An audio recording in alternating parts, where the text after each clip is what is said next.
নমস্কার বন্ধুরা, বাগান বিলাসে আপনাদের প্রত্যেককে স্বাগত জানাই। আজ আমাদের দিন। হ্যাঁ বন্ধুরা, আজ বিশ্ব পরিবেশ দিবস। আমরা সারা বছর 365 দিনই যেই গাছপালা নিয়ে থাকি, আজ কিন্তু দেখবেন সমাজের অন্যান্য স্তরের মানুষেরা আজকে কিন্তু গাছ বসাবে।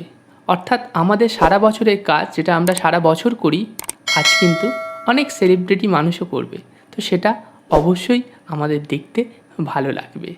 তাই এই বিশ্ব পরিবেশ দিবসে আপনাদের জন্য আজকে এই ছোট্ট ভিডিওটি নিয়ে এলাম। আপনারা যে গাছটি দেখছেন, এটা নিশ্চয়ই আপনাদের পরিচিত থিমা ভ্যারাইটি, যেটা ফ্লাওয়ারিং মেশিন, প্রচুর ফুল দেয়, আপনারা জানেন। বন্ধুরা, এই বিশ্ব পরিবেশ দিবসে কয়েকটা কথা আমি বলবো। এই বিশ্ব পরিবেশ দিবসের এবারের থিম আপনারা জানেন যে ইকোসিস্টেম রিস্টোরেশন, অর্থাৎ বাস্তুতন্ত্রের পুনরুদ্ধার। বন্ধুরা, আমরা অজান্তেই আমাদের বাস্তুতন্ত্রের অনেক ক্ষতি করে ফেলেছি এবং আমরা অজান্তে করতে চলেওছি।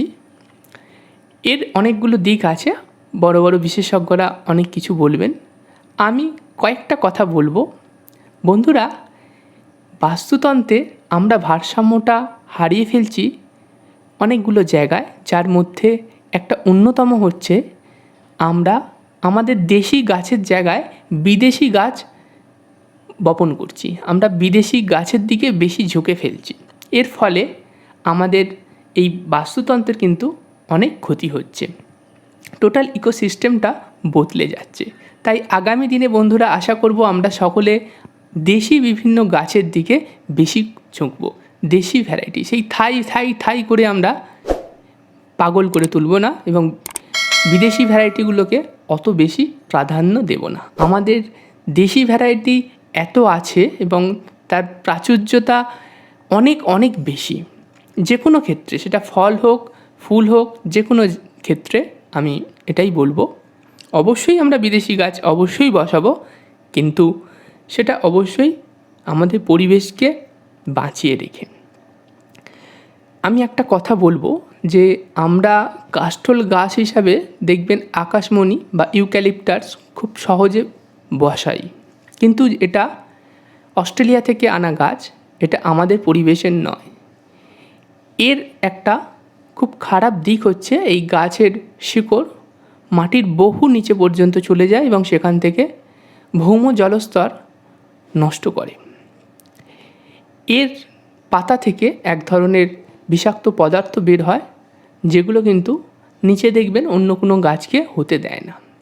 তাই এইটা আমাদের পরিবেশের, আমাদের বাস্তুতন্ত্রের পক্ষে মোটেই কাঙ্ক্ষিত নয়। এর পরিবর্তে আমরা অনেক দেশি ভ্যারাইটির গাছ ছিল যেগুলো হারিয়ে যাচ্ছে, বিলুপ্ত প্রায়, সেই গাছগুলো যদি বসাই আমাদের বাস্তুতন্ত্র অনেক বেশি ভালো থাকবে এবং আমরাও সুস্থ থাকব। অনেক পাখি পশু অবশ্যই এই ধরনের গাছগুলো থাকলে আমরা দেখতে পাবো, তাদের আনাগোনা বাড়বে।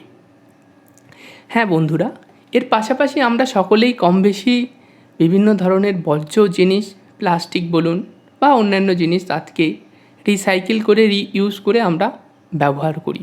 এটাও পরিবেশের একটা অবশ্যই ভালো দিক আমরা যেটা তুলে ধরতে পারি।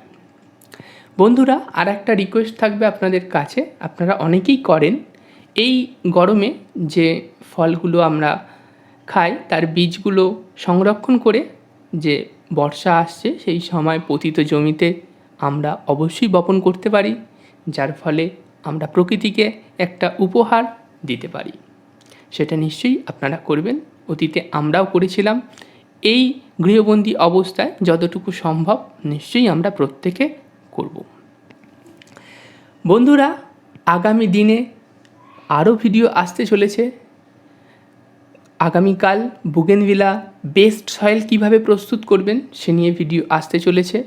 এছাড়া বুগেনভিলা গাছে রিপটিং কীভাবে করবেন, পুরনো যে গাছগুলো আছে, হার্ট প্রুনিং কীভাবে করবেন, তার রুট প্রুনিং কীভাবে করবেন, সে সমস্ত কিছু নিয়ে ভিডিও আসতে চলেছে।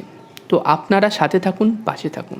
আপনারা চ্যানেলে যদি প্রথম এসে থাকেন চ্যানেলটিকে সাবস্ক্রাইব করতে ভুলবেন না, আর বেল আইকনটাও বাজিয়ে দেবেন। আর বন্ধুরা, আপনাদের ভিডিও আমরা দেখতে আগ্রহী। আপনার বাগানের ফুল ফলের ছবি আপনারা তুলে ধরুন, আমরা সেটা দেখার ব্যবস্থা করে দেব। সকলে মিলে উপভোগ করব আপনার বাগান। আপনারা চাইলে আপনার মোবাইলে ল্যান্ডস্কেপ মোডে ভিডিও তুলে সেটা আমাদের পাঠাতে পারেন। আপনারা কমেন্ট বক্সে জানান, আমরা আপনার সাথে যোগাযোগ করে নেব। তো আপনারা ভালো থাকবেন, সুস্থ থাকবেন এবং এইভাবে পরিবেশকে আরও সবুজ করে তুলুন।